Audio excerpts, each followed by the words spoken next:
Good morning, everybody. It's Tuesday, the 2nd of February, and today we are using cohesive devices to link ideas together. So your do now today is to copy up the sentences that are currently on the screen and make the necessary corrections and amendments to them. If that doesn't work, then you must scratch your owner whenever they try to put you in the bag. It sounded extreme, but I'm sure it'll work and they'll never do it again. Pause the video here whilst you complete that, and then press play once you're ready to see how you got on. Well done. Let's see how we did. So if I get my pen ready, there's quite a bit to edit in this one. So a capital letter for if. If that doesn't work, we're missing an apostrophe here. So we are omitting the O in does not. If that doesn't work, then a comma, because we have a subordinating conjunction here. Then you must scratch. Scratch, there is a spelling mistake here, so I'll just print this here for you. Missing a T. Then you must scratch your owner whenever they try to put you in the bag. Nothing wrong there, but we do need a full stop here because we have a full main clause with a subject and a verb, and it expresses a full idea. That means that we do need a capital letter here. It sounded extreme. I'm not too sure about my tense here, so I want it sounds extreme. It sounds extreme, but I'm missing an apostrophe here. I apostrophe M. I'm sure it'll, another apostrophe for a contraction. It'll work, and they'll, yet another missing apostrophe. Sorry, let me move that one a little bit more. It should go between the Y and the first L. And they'll never do it again. Again, as misspelt here, we've got I and the A the wrong way round. Let me just print that again. And then a full stop here. Sorry, that looks like an A at the very end. Let me try that one again. Again. Like that, and then a full stop at the end. So if that doesn't work, then you must scratch your owner whenever they try to put you in the bag. It sounds extreme, but I'm sure it'll work and they'll never do it again. Well done if you found all of those. Please pause the video once again if you did miss any of them out, but continue watching if you are ready to proceed with the rest of the lesson. So today we're going to offer another solution to the poor cat who's been put inside the owner's bag, and that is just a backup plan for us in case our first idea doesn't work. Even though I assume it was absolutely fantastic and brilliant, we do need to give some extra solutions just in case. So if you can, try and make this solution a little bit riskier than yesterday's, but not your most extreme solution. So just a reminder of how this will look. We did this one, solution 1 yesterday, simple without too many negative consequences. This is ours today. So simple without too many negative consequences, or if you can, ever so slightly riskier than solution 1. It shouldn't be less risky really. Then in the next paragraph, we'll be doing the most extreme. But remember, again, you are only giving one solution today. Don't feel tempted to go too far. So we want a solution that is slightly riskier, but not too risky, but maybe has the potential to cause a few more negative consequences. So pause for a moment here and have a think. What could you advise Kit should do next? What's your next tip? So pause the video here and have a think. What would build on from yesterday's that's different enough, but a little bit riskier, but not too risky? Okay, well done. So let's see if you had any of the same ideas as me. So I thought that maybe scratching the owner. I did include this in yesterday's lesson. I do think if you didn't go for this one, that might be quite a nice one to build upon, because obviously then you are causing your owner a little bit of harm. It's certainly riskier, might result in some sort of punishments or upsetting your owner, but not overly risky. You could run away and hide in the house. That's what I'm going for today. That I advise that Kit finds a hiding spot, and then hopefully the owner will get the idea. You could hide the bag, or you could suggest that Kit hides the bag, or all of the bags. But again, not too extreme. We're not damaging the bag, so it's not too risky, but your owner will get quite upset. Maybe press buttons on their phone. So people, tend to carry their belongings in their bag, don't they? Phones and keys and their wallet or parcel, for instance. So maybe pressing buttons on their phone and maybe setting some calls off or taking pictures or just causing mayhem really on their phone. Not too risky, it's not damaging their things, but would get quite annoying, I think, for the owner. You could cause a little bit of damage, breaking the zip or the buttons on their bag, not breaking the bag itself, not causing too much damage, enough so it would get quite annoying and quite expensive for the owner to keep repairing it. Quite risky, considerably risky. And maybe hiding their keys or the purse or the wallet so they can't leave the house. And then you might not even have the desired consequence, but again, another idea you could have had. Of course, if you've got your own idea, then feel free to go with that one today. It's much better to use something that you feel really strongly about and that you can include in your own work, because obviously you'll feel much more passionately about that and be able to write a much better idea. But if you are struggling for inspiration, then feel free to take one of these, but make sure that you have a very extreme solution in mind for tomorrow. So cohesive devices. So cohesive devices link our ideas together smoothly. So that is not only when linking the paragraph into the paragraph before it and afterwards, but also within the paragraph too. So you might have some sort of opener here. Well, if that doesn't work, or failing that, in reference to your first solution. A second solution could be, and that just helps it to fit in seamlessly within the other paragraphs because you're acknowledging that you've made other points before that and it just carries on nicely. But also within the paragraph as well, you've got your solution, you've got your explanation, and then you've got your justification as well. They can all link together too. So you can have as a result. So if that doesn't work, try this. As a result, for your explanation, this is what will happen. And then just in case you don't believe me, then hear what this person's got to say. And then it just all really links in together. But it's not only openers that link to cohesion. So what I'd like you to think about now, pause the video here and take a moment to think, what cohesive devices can you think of? There are 4 of them. What helps ideas link together nicely? What adds flow to your writing? Okay. So pause the video here and have a think, and I will reveal the answers in just a moment. You don't have to write anything. This is just a thinking activity. Well done. So let's see if you got any of these. So the first one, really commonly used one, which works really effectively, is the use of adverbials. So adverbs can indicate when or how or where things are done. And they work really well as openers to give variety to your sentence type. So if you look on a previous page, some of these would work as fronted adverbials like failing that, if that doesn't work, although that is a subordinate clause, just to introduce the idea. They don't have to go at the beginning of a sentence, so just be mindful of if you've not used any openers that you might want to use an adverbial as an opener, or if you've got lots of openers to put it at the end of a sentence. So that's just to your discretion where you think that would best fit in your writing. The next one, really important to give flow to your writing so it doesn't seem clunky, is the use of nouns and pronouns. So really important that you don't repeat nouns too often, as it can become quite repetitive. This becomes more tricky when you're talking about the bag, because there aren't, from what I've seen anyway, to my understanding, I could be wrong if you've got some great words, too many great synonyms for bag. So you would then have to use them, it, to refer to the bag. I suppose them, if talking about your own, the owner, for instance.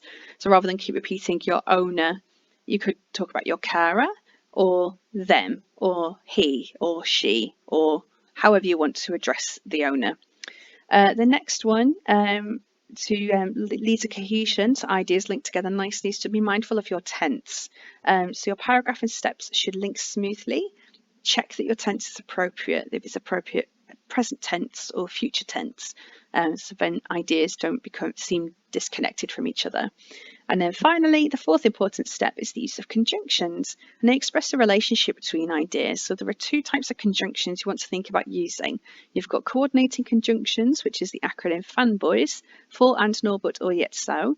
So they make compound sentences. So just using and or but, even though they don't seem like particularly exciting words, can work wonders for a piece of writing, just to make the ideas link together, so you've not got that clunky one sentence full stop, second sentence full stop.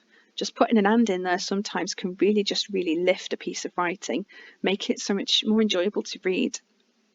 And then the other type of conjunction, of course, is the subordinating conjunction, which is remembered with the acronym a white bus.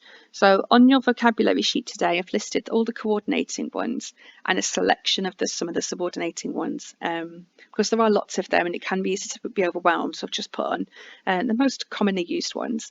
And again, depending on which one you use, it really expresses the relationship. So ones like before or until or unless. So it really is a specific case-by-case basis of which one fits well.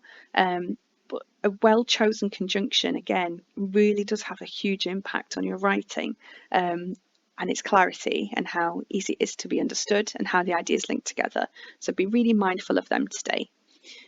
So moving on now. So looking at the model that we examined last week now, thinking about cohesive devices. So you might not see too many, and that's fine. They're quite subtle sometimes. I'll pause the video here and see what you could spot, and then we'll go through it together. Okay, so pause the video here. Where can you see cohesion? Where can you see that the writer has been mindful to link ideas together smoothly? Okay. Hopefully you spotted a few cohesive devices there. So the first one is as well as that. So this is an example of when you can use an opener to link the paragraph to the previous one. So you're addressing that you've already made a point as well as that point I made. On top of that, one such as if that didn't work, for instance, can work really, really well.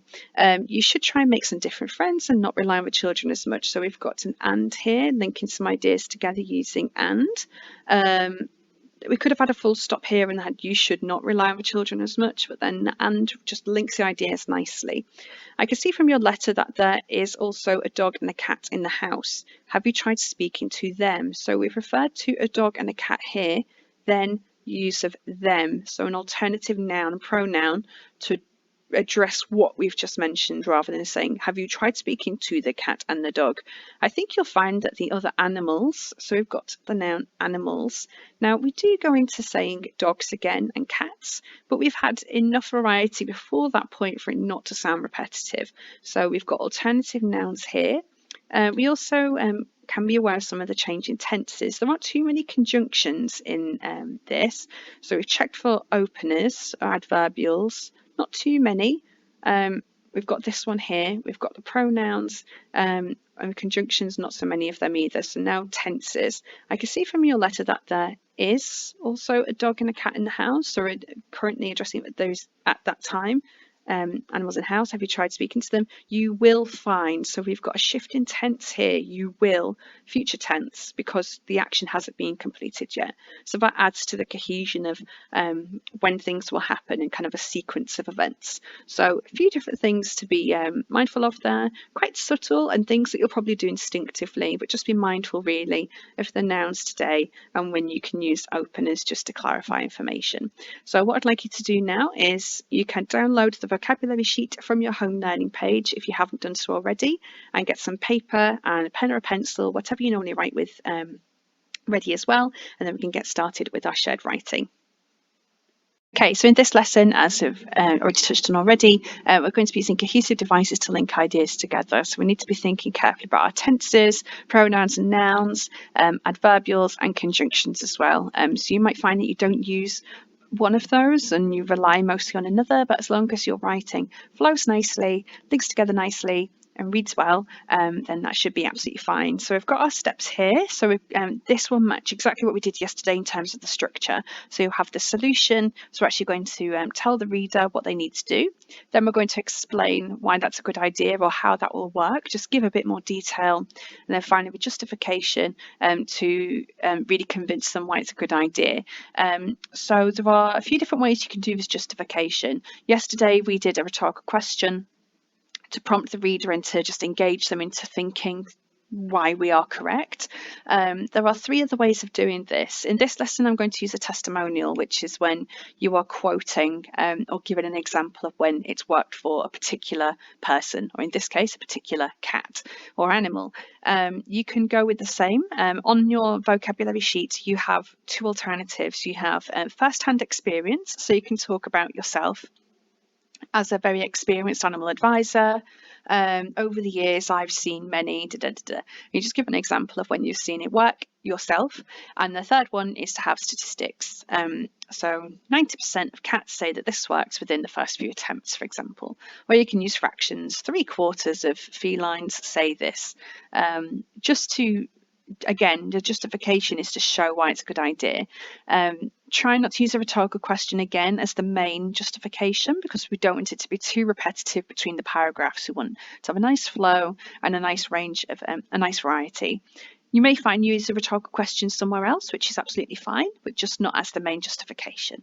So let's take a look at our solution then. So we want it to link with our previous paragraph. So I think it would be really great to have some sort of opener here that addresses that we've already given a solution. So you can use something like secondly, but I think we can really delve into that a little bit more and come up with some more creative openers. So we could have a lot of them start with if. So if that doesn't work, if my first suggestion doesn't fix things, you might be really specific about your suggestion with if making loud screeching noises doesn't work, or you can keep it more general. You can have something like failing that. Another tactic could be, even if you don't want the opener, it's just a way to, again, give cohesion. As a backup plan, comma, you could consider an alternative plan could be, or even just alternatively, comma, as a short opener. I think a lot of nice ones come from using the subordinating conjunction if, and this introduces the conditional tense as well. So I think that's a nice one. So if, and just think for a moment, how else could you finish this opener by referring back to your previous paragraph? Are there any others that you can think of that I've not mentioned? Okay, right, so I'm going to go with, I'm going to keep it a bit more general. If my previous, if my previous suggestion, and remember we want to keep that nicely formal tone throughout, so look for opportunities to use contractions such as doesn't. You could have does not, but it doesn't just sounds chattier. If my previous suggestion doesn't work for you, or work out, or doesn't succeed, doesn't give you the results you want, we need our comma because we have our subordinated conjunction here, comma, and then the conditional tense. So if we have if and then a modal verb, then you've got the conditional tense. So think about how confident you feel in that solution. Will it definitely work? So is it you must, or is it medium modality you should, or is it low modality you might want to think about doing this? I'm going to go for a medium because I think this one should work. So I'm going for should. Yeah, I think it's quite likely to work. I don't want to sound too bossy. So you should try, consider, think about ways to hedge it a bit more. You should try hiding. You can be very specific about where you want them to hide. I'm just going to have hiding. You should try hiding and then a conjunction here whenever. I could have a full stop, but then I wouldn't really be making my point as clear as it could be. So I'm going to be really precise by using the conjunction whenever to state. So whenever they come to put you in the bag, and then I'm being really clear, there's no confusion, and then it is cohesive, it flows well. So if my previous suggestion doesn't work for you, you should try hiding whenever your owner comes to put you in the bag or their bag. It doesn't really matter too much, put you in the bag, full stop. So that's my first point. It's one sentence, quite a long sentence, but that's done. So now I want to explain my point here.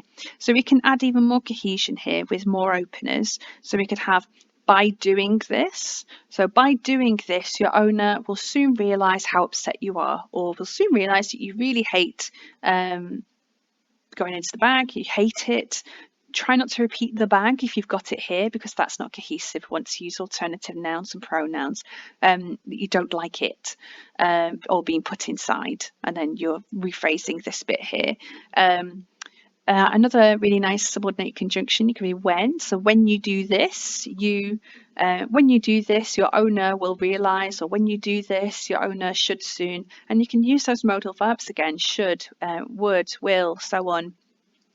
You can use if here again as well. Try not to use two ifs though. I don't want to use if again, but if you didn't use if here and you had alternatively, you should try hiding if. So if you do this every day for a week, your owner will soon realise. You could have the adverbial soon. Soon your owner will realise, or soon your owner will understand, and so on. As a result, or consequently, much shorter adverbials that you can use them here. So lots of choice there.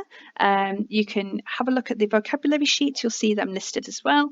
But really try and link them nicely together. So I'm going with by doing this.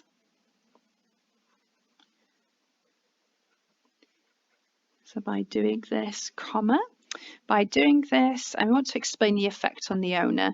By doing this, or by undertaking this drastic action or something like that, you are sending a clear message to your owner. And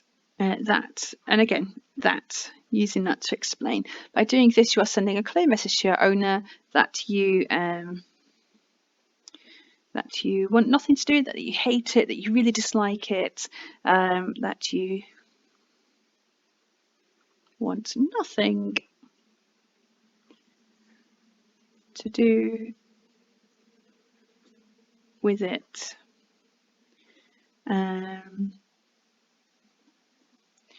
I could have a full stop here. By doing this, you are sending a clear message to your owner that you want nothing to do with it. I think I might want to expand it a bit more, maybe with an and. So making it a compound sentence, and your owner will soon get the idea. The idea being that we don't like being in the bag. Whoops, I just realised that you can't see that bit here. So let's just proofread this section. Am I happy with it? I do think it is easier to reread each section once you've written it and then to go over it once again. So by doing this, you're sending a clear message to your owner. I could make it more informal with you are. You're sending a clear message to your owner that you want nothing to do with it, and your owner will soon get the idea. So we've got your owner, and you can hear that it sounds jarring. It's not nice. So I want to change your owner here to they. And plus, it's just making it more concise as well. By doing this, you're sending a clear message to your owner that you want nothing to do with it, and they will soon get the idea. And just using these little adverbs like soon really make it more informal as well. So now we are up to our testimonial, and for this, as I've talked about, we maybe want to consider having a quote from a different animal that has found success. So let me just scooch this down a little bit. We're almost done with this paragraph. It is nice and short, snappy. Hopefully it won't take you too long to write it out. So testimonials, so a really good opportunity to use parentheses as well, to be more specific about which animal, has said what and where they're from, or what problems they had, for example. You could talk about how recent it was. You don't have to use parentheses either, that's fine, but relative clause could work. Recently I received a letter, comma, which described, or recently I was speaking to a cat from inside the place, and then parentheses and their name. So I might not necessarily want an opener here. I've got two openers. I might just try and put in a little bit more personality here. So maybe something like, don't be alarmed, or don't be worried, don't listen to anyone else, something like that. Don't be alarmed if this sounds too drastic, because it's not really. It's not going to give you too many negative results, this one. Don't be alarmed if this sounds too drastic. And again, I've got my don't contraction, full stop. And then I'm going to talk about, because it's a testimonial, a letter I received recently. So recently, or just last week, recently I received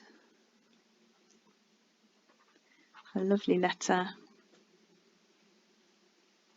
Oh, whoops, I've just realised I've got this wrong here. I received a lovely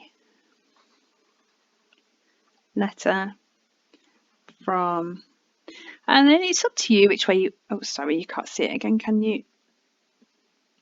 You can have the name first from Popeye, and then say a pug from such and such a place, or from a pug, and then you can say Popeye from Plymouth. You might have that actually, from a pug with similar issue. Who, use a relative clause here, who stated that this plan worked for him, worked for her, is foolproof, is guaranteed to work. This plan is, yeah, let's go for foolproof. And that the house is full of great. So great's quite informal. Sorry, you can't see that again. I'm not having much luck today. Great hiding places or hiding spots, and I might want to end that with an exclamation mark because I think that's quite an important point. Let's just see how we got on here. Don't be alarmed if this sounds too drastic. So not essential at all, but just adds in a little bit more to the paragraph. Recently, I've not crossed my T. Recently, I received a lovely letter from a pug with a similar issue who stated that this plan is foolproof and that the house is full of great hiding places. From a pug, you could put in parenthesis here. I think I've decided against it there. So you could have a pug. Actually, let's see what that would be like. Popeye from Plymouth. Let's go for some alliteration there. Popeye the pug from Plymouth. Don't be alarmed if this sounds too drastic. Recently I received a lovely letter from a pug, Popeye from Plymouth. Sorry, I've not crossed that T, with a similar issue, who stated that this plan is foolproof and that the house is full of great hiding places. And I'm quite happy with that. I've got the who, so I'm not repeating Popeye or pug. House, I've not really mentioned anywhere else, so I'm quite happy with that. Okay, so that's my example paragraph. Please try and deviate away from that when you can. You know, hopefully you're quite used to the structure of how this one works now, so I would really like to see you moving away from that and using your own amazing ideas with this. And don't forget that you have your vocabulary sheets that you can refer back to support you with the sentence structures as well. Okay, so really looking forward to seeing those on Seesaw, and I'll just run through the vocabulary sheet with you in just a moment if you do want to hear me going through that. If you're feeling ready, then please download it anyway, and then it's a backup there for you if you feel you need that extra support. Okay. So here is the, I've typed up the model text for you here. There are two models. This is closer to the one that I've written with you in the video. This one is shorter. So if you just want to see a different example of the paragraph, or just to see something a bit simpler that you can then add more flourish to, or just something a little bit easier to follow, then hopefully this one will help you here. And then a range of different vocabulary that hopefully will be a springboard for you to use for your own ideas. So you've got conjunctions, which are really important. just a reminder of which ones you can use, and then vocabulary for each coloured section as well.